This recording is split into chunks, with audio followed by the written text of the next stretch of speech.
Hey everyone.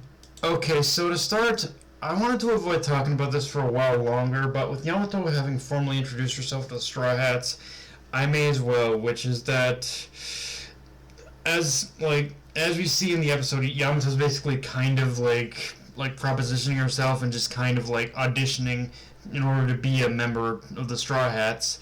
But as all of us manga readers know, there's a little bit of awkwardness to that in regards to the fact that Yamato ultimately doesn't join the crew by the end of Wano. Even though she is cozying up to the Straw Hats and everything in this episode, ultimately Oda takes everything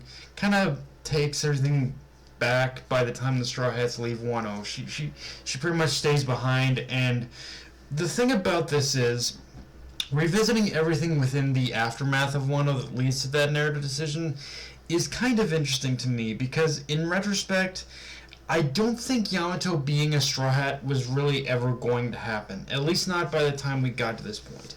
Because one thing Oda did with Yamato, whether he knew it or not, whether it was intentional or not, was he kind of wrote Yamato as a female Luffy.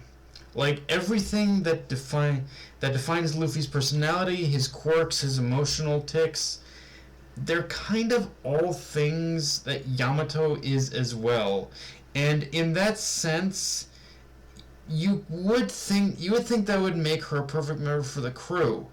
But that's kind of the rub. I think Oda realized he made her too much like Luffy, to the point where I think even he realized there would be a little bit of a personality clash if Yamato joined the crew.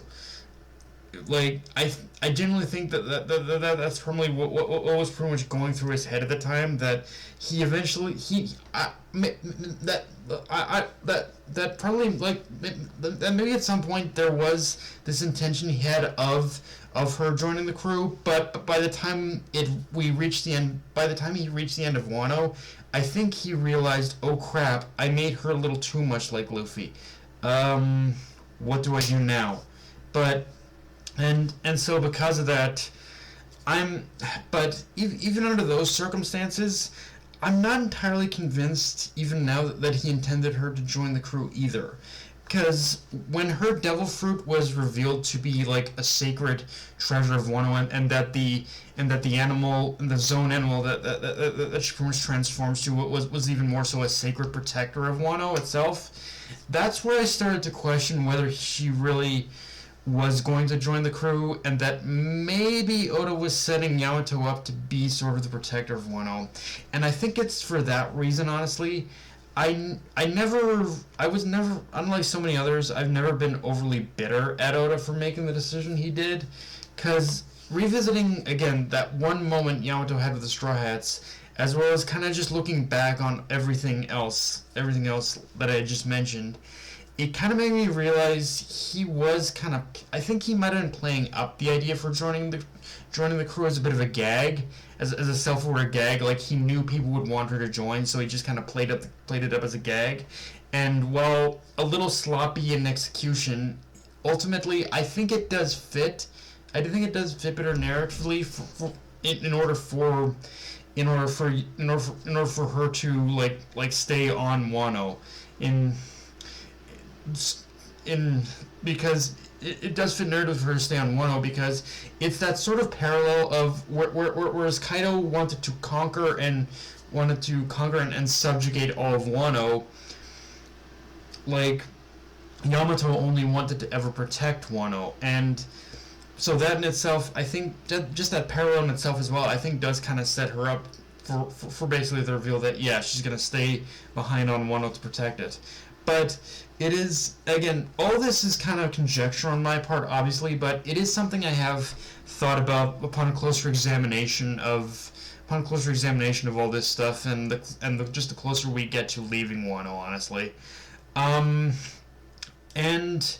yeah, aside from that, though, there's not really all that much else in this episode to talk about, other than carrying over from last week, that with the Yakuza 9 making themselves known to the public, and them the public realizing Kaido is truly gone.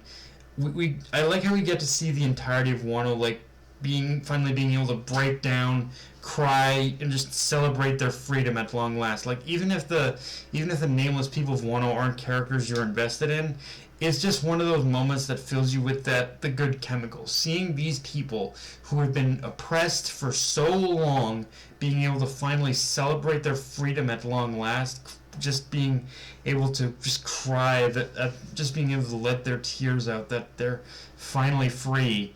It's just an overall, at long last, it's an overall good feeling. But with that said as well, I do like how even despite that, the celebratory mood in itself is still kind of brought down to some sense of reality through Tama's perspective in the episode, that even though they've gained a lot, there's still so much more that they've lost, and all they can do is to continue to move forward, which, based on Momo's conversation with Zunisha after the battle, I like how this is a sentiment he loosely echoes in his speech when he talks to the public directly, that yeah, they've endured hardship, and that while they should celebrate the fact that they are free, and that there's no need to live in fear or suffer indignation anymore, you could also say that pretty much through that pretty much one line Momo said about needing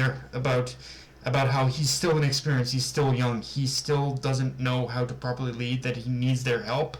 I think that is also sort of his way of kind of like that's his very sly way of saying he wants the people to be ready and resolved when the time comes for the truth of Wano's secret to be revealed. And yeah, I'm not gonna lie, between Momonosuke's speech and seeing Tama ask Speed to become her new family, her mother, that shit really hit me. Like, I'm not gonna lie, there's so few moments in anime and manga in general, even One Piece suffers from this, that really hit me.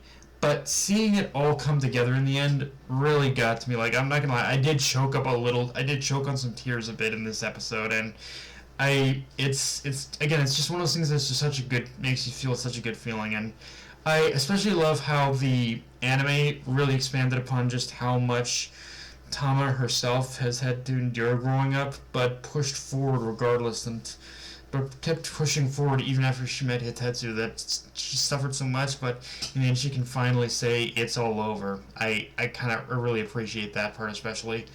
And yeah, honestly, the only thing that sucks about this episode, I guess, is that the anime is technically on break next week. I mean, it still is going to air an episode, but it's another one of those clip shows, so yeah, it's a bummer that we gotta wait a couple weeks, but till the anime actually returns. But after this episode, but I get it. Sometimes you gotta wait. And honestly, Wano, for whatever faults the anime adaptation has honestly probably been the most visually beautiful arc Toei's ever done. And while there's still gonna be some quibbles to talk about in future episodes, it's kind of amazing how much I have enjoyed the anime's adaptation of Wano. Again, it's not perfect. There are some faults with it, and definitely some faults that are going to carry over from the manga still, but it's like, overall, I'm kind of walking away from Wano in the anime kind of much more satisfied than I was in the manga, weirdly. I don't know why. It's kind of a weird feeling I'm having with that, but yeah, guys, that's pretty much all I got for this review. If you enjoyed the video, like, comment, subscribe. Follow me on Twitter, Analyst, Crunchyroll. Be sure to notification bell, hit the subscribe button, and just share the video around, guys. Dark Knight of Anime signing off. Later, everyone.